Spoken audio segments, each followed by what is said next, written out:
Cynthia Monteleone, Sprinting, a Better Way to Lose Fat and Gain Muscle Mass, on Michael Mutzel's High Intensity Health YouTube podcast.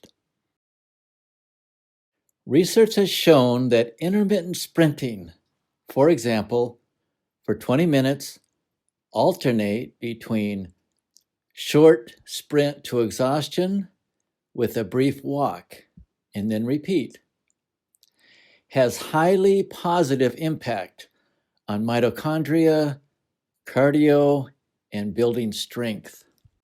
Cynthia Monteleone, world record holder of 400-meter sprint, joins Dr. Ted Naiman and Dr. Ben Bickman in this approach to running exercise, rather than long hours jogging or running miles on a treadmill, etc.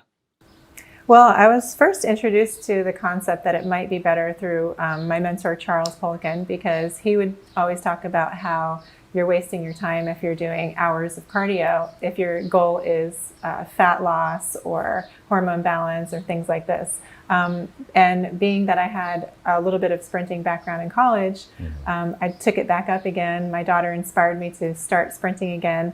And so I started doing the research on why is this working better and why is it working for my clients and people I know, especially women over 40.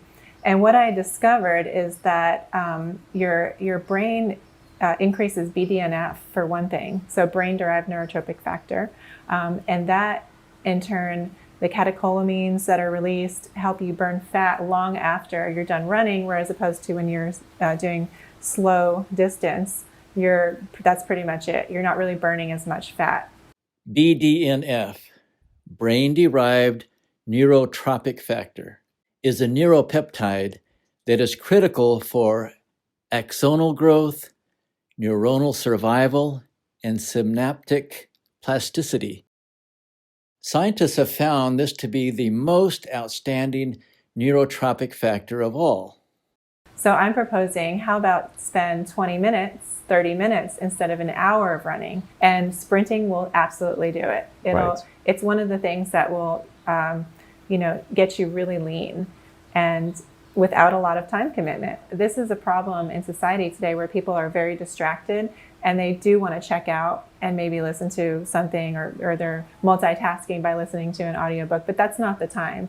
The time that they take to exercise should be the time to focus on building their body into a stronger person. So you have a lot of running injuries, Achilles, knees, all kinds of things, shin splints, with long, slow distance as well.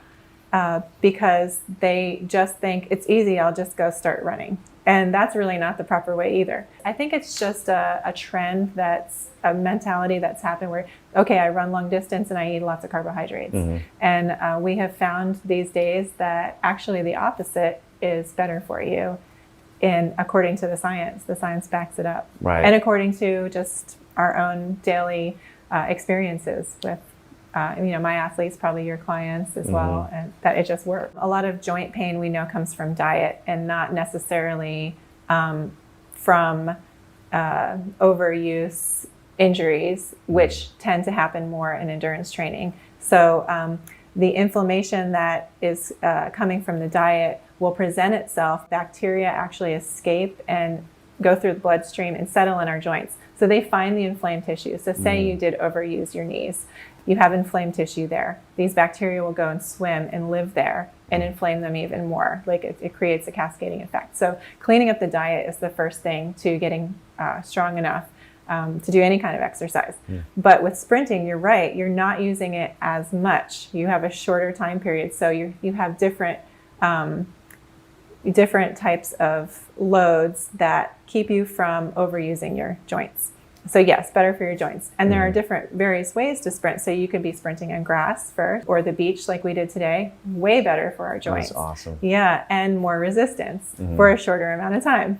And we still got a very cardiovascular benefit of it. Totally. We got into the lactic zone, which was the purpose of today, was to remain explosive, get some cardio, some breath going, and then also get into the lactic zone, which is the best way to stimulate growth hormone and the best way to burn fat. People are afraid, I'm going to pull a hamstring. Yep. So Yep. the best way to start is to start strength training.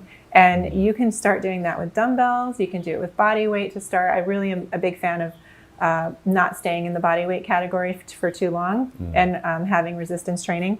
So you can do a really easy dumbbell workout to strengthen the muscles that you're going to need for sprinting. And then you can progress to maybe start walking up a hill because that forces your toe to dorsiflex, which is the proper sprinting form. Your toe is up then. And so you're walking up the hill maybe for a couple weeks. It depends on your level. Summary. Brain increases BDNF, helps burn fat long after you're done running. Spend 20 to 30 minutes instead of an hour. It will get you very lean. Long, slow distances can also cause injuries. So don't just start running. Carbs are not the best nutrition for running.